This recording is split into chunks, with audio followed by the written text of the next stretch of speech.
Hi all, I'm here for about a week or so. Just thought I'd give you an update of what's going on, where I'm up to, experiences, etc. Now, first of all, I want to apologise for my last video. Yeah, the quality wasn't the best, but I also was ranting a little bit, airing dirty laundry in public, and I hate doing that.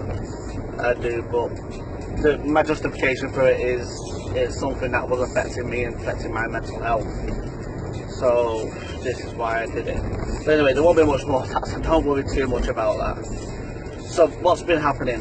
Well, I've been looking into various options for the future, where I'm up to, where I'm going to be going, what I want to do, etc. And I'm still in the mind where I want to help people. I'm starting a counselling training course next week, which I'm hoping will be beneficial, and if it is, I'm hoping to take that further to further education. It's a big challenge, it's a big thing for me to do, because I'm struggling day to day at times, and that's going to be a really big test. So it's about getting my head in gear, ready for all that, I'm ready for the changes.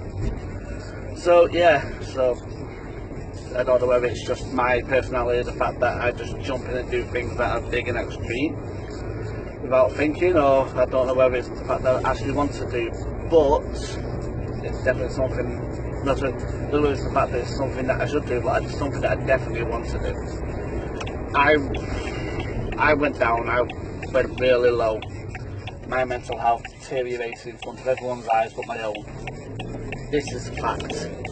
People were seeing it be going down, commented on it, but nothing could be done.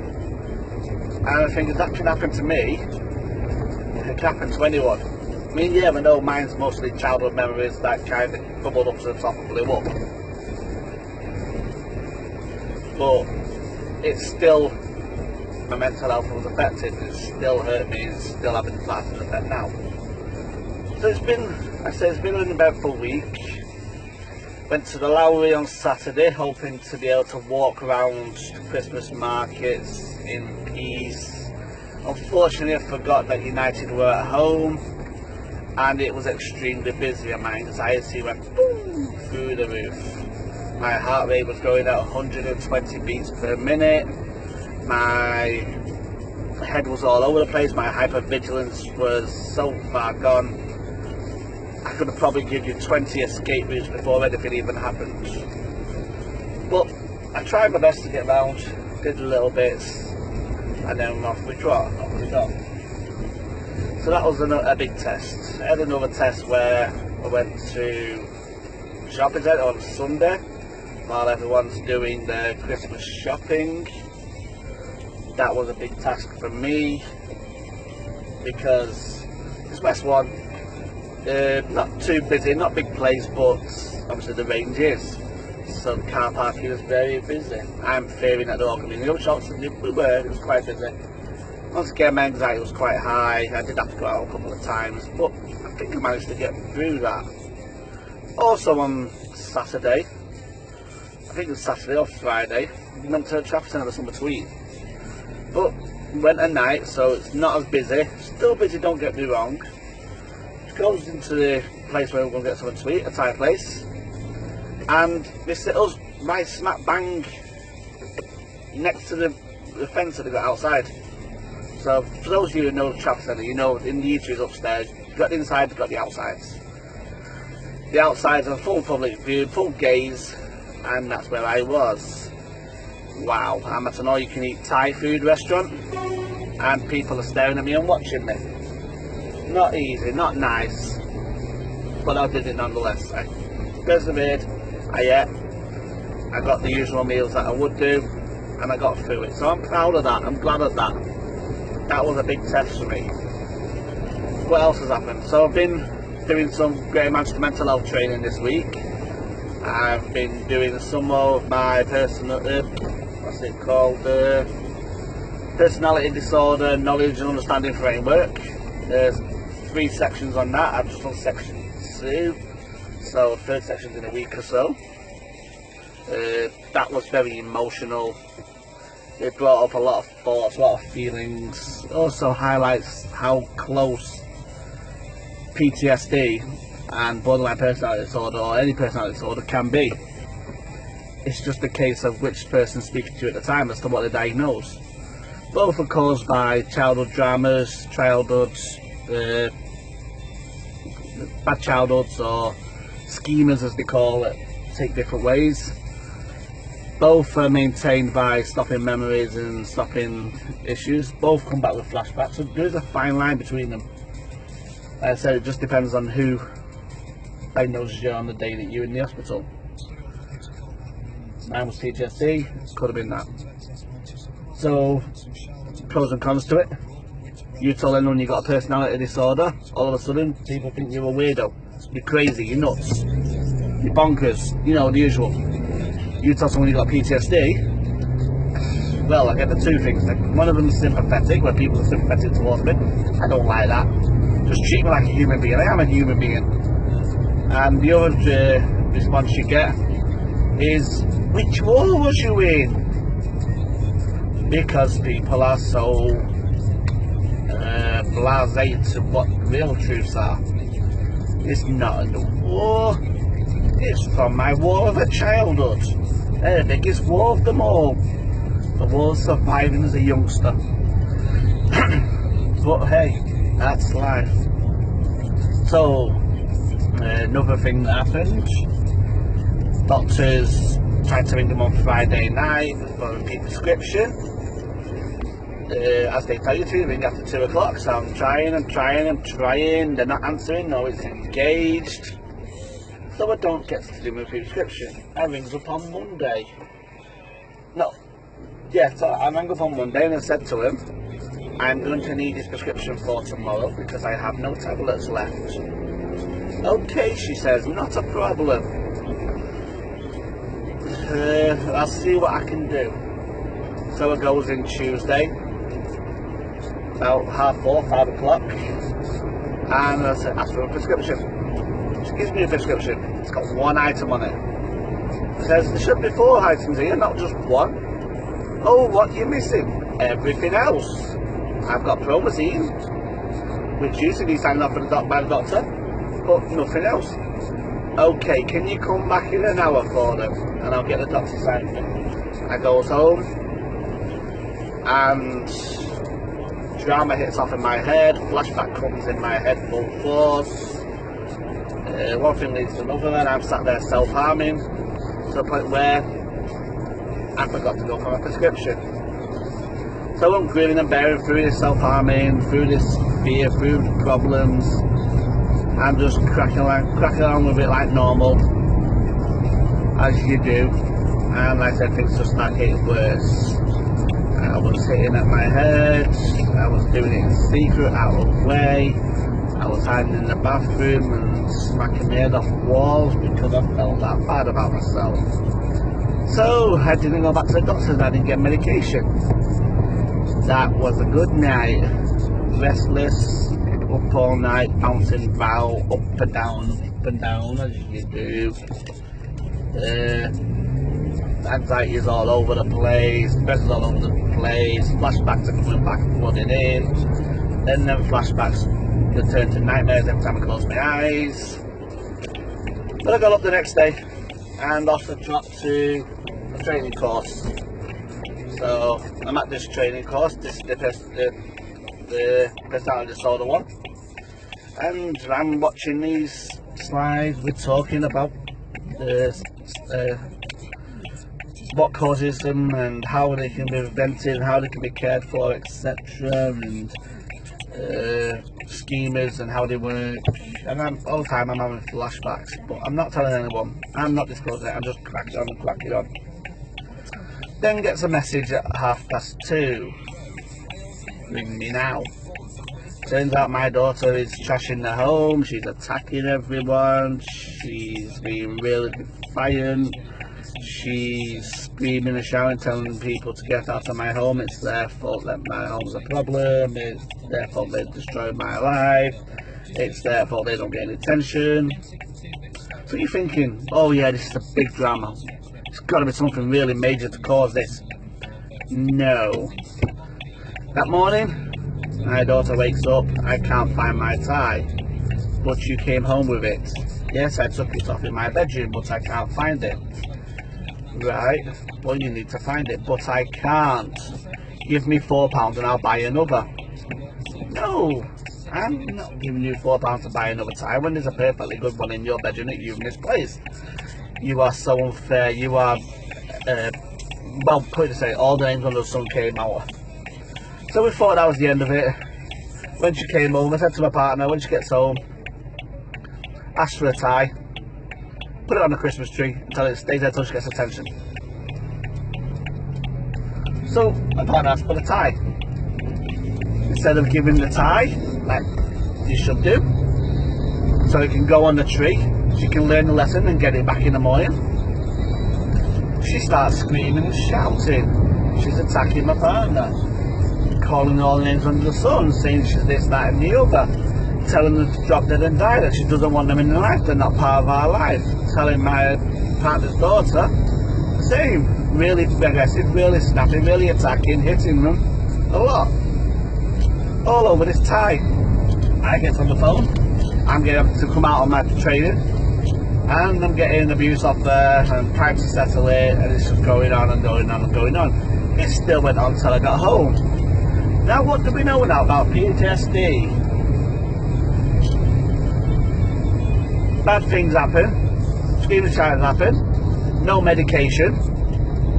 Where are we? We're on a spiral. So my head starts going, the flashbacks. But only the flashbacks are getting more real and real and real, to a point where I am screaming voices in my head. I'm being beaten up, or it feels like I'm being beaten up. I'm being attacked, I'm being, oh, you name it, it was bad. I'm laying on the floor crying in tears, thinking I'm being shouted at and screamed and shouted at, and I'm laying on the floor thinking that I'm being back where I was when I was 10-year-old. And it was like it was today. It was there full on. It really sent me under. So moral of the story is, when my daughter decides that she doesn't want to go to bed till 11:30 the night before, she waits till the next day. Well, she's a little devil. Now I know this could be teenagers as well, teenage years, but still it's unacceptable. It just really affects me. It's affecting my partner, it's affecting my partner's daughter. But what can I do? Unfortunately, it's one that you've got to take on the chin and process again, because she can't get the help for it, I can't get the help for it. We've had people involved. CAMS are saying they won't do anything for us because they feel it's the wrong time for her. She can't have anything done. It's just a big spiral of emotion just kicking off and dramas. So yeah, so it's not easy. So yeah, like I said, I beat myself up, I was banging myself off everything, I was hitting my head off everything, I was causing some severe damage to myself. Right now, I feel like I've got swelling around my head. I've got, I think, a busted nose, because my nose is in pain, but I can't feel where it's busted. I can't talk and my throat's all gone because of the screaming that I was trying to get the sight out of my head. Yeah, I'm really not good. So it wasn't easy going in today to talk about, what did I talk about today? I forgot already. Oh yeah, assertiveness. So yeah, we had a big conversation about assertiveness today, and it didn't help because I was in a really bad place. The only saving grace I had was medication. So I got medication yesterday. My partner shoved the pills down my throat practically. And by 10:30 last night, I was tucked up in bed giving it the Zeds until I woke up at 7:30 this morning. Didn't right bushy tails. I woke up at 7:30 this morning, let's say. But yeah, so I feel like I've gone 10 rounds with Tyson.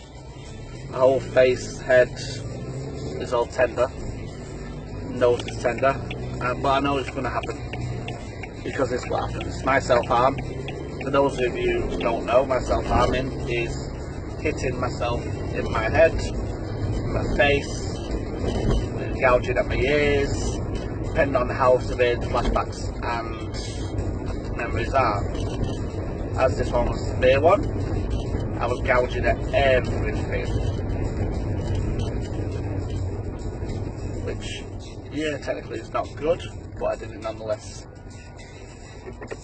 So yeah, so that was that one out of the way. Then what? Yeah, so basically that's pretty much it. It's been an eventful one, it's been a hard hitting one. I've had to put up with a lot of stuff, and I've done a lot of stuff myself. And I'll always say, if I get into a fight, I'm not scared. Someone confronts me, I'm not scared. Granted, I get a bit anxious or a bit defensive, but I'm not scared. There's only one person I'm scared of, and that is myself. Because I know what damage other people can do to me. I have no idea what damage I can do to myself. When I'm in that bad position, I'm at my worst. My head is ready to go pop. And something so little as a little pill or tablet can be the difference between a nice calm Stephen and someone who's getting battered by flashbacks and nightmares. Not easy. But one thing to point out, like say, these are all from my childhood. These are all from different people in my childhood who had a bad effect on me. From being beaten about, to being sexually abused, emotionally abused, mentally abused. No one wants to own up to that. No one wants to say, well, it was me, I'm sorry.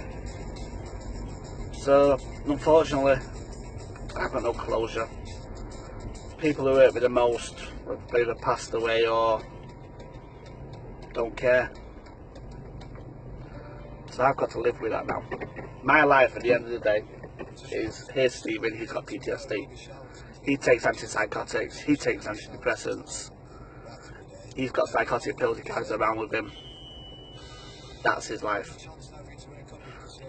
And yeah, that wasn't me. But it is now. So you know what? It's not getting me down. It's not going to bury me. I'm not going to let things affect me that bad.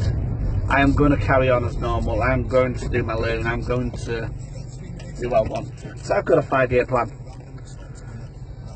And my 5-year plan don't include me buried in the corner, crying my eyes out, burying my head. My 5-year plan is based on me helping others to get themselves out of the position that I've been stuck in and to get over this. I know there's no cure, there's no magic pill, there's no magic needle that can get into me and then boom, done.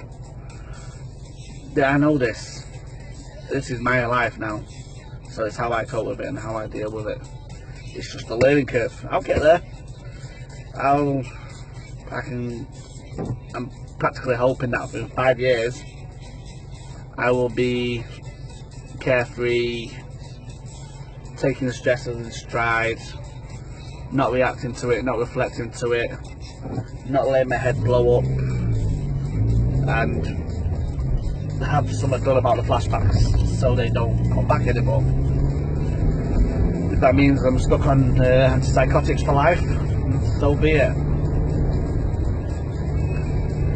I don't mind being stuck on antipsychotics for life as long as I'm able to live a life and be myself, and not be that ill-tempered person that everyone, I'm not ill-tempered, not face, not be the elephant in the room, shall we say, that people just pan around and don't want to acknowledge. Let's face it, If I go to someone and say, "Hi, I'm Stephen, I'm normal," okay, that's no problem. "Hi, I'm Stephen, I've got PTSD and I take medication for it." Look at the crazy boy! Well, like I said, as I've said before, it's all in the diagnosis. Do I really have PTSD? Or do I have other things? It all depends on what the doctor wants to say I have at a time. Yeah. So anyway, so like I was saying to you before as well about my 5-year plan. So my 5-year plan and my 10-year plan, I've got them both in my head. I've wrote them down. They're going on my fridge. And that's going to be something that I'm going to work towards. Because I need goals in my life. Otherwise I'm just going to let it get the better of me. I'm not going to. I've not been working hard to try and put myself through various courses and sessions just to stay at home and not do nothing with them. I want to help people. I want to be part of people's life. I want them to say, "You know what? Thank you, you understand." It's not out of self-gratification. It's not out of just demand for attention. It's purely because I know what it feels like to be at rock bottom. I know what it feels like to be at the worst. I know what it feels like to have all these emotions and memories and everything else coming back. So if I can help someone just to cope with them, to survive them, to work with them, and to feel a lot better about themselves, then I will be happy. That's all we need. So yeah, so like I said, I'm starting this counselling course, Trust Counselling Level 2 on Monday. Get to go back to my childhood stomping ground, fortunately, or unfortunately, whichever you want to class, for this course. But yeah, I'm doing it nonetheless. I want to complete that. I'm currently writing a personal statement for the university application. Now, for anyone who's done one of these will be able to relate with me that I have deleted more text than I've typed, even though there's writing on there, and 3 days into it and I still have no statement on there. So the fact that I have no statement after 3 days, daunting to me, but I've been reassured it's normal. So I just keep going as I go on.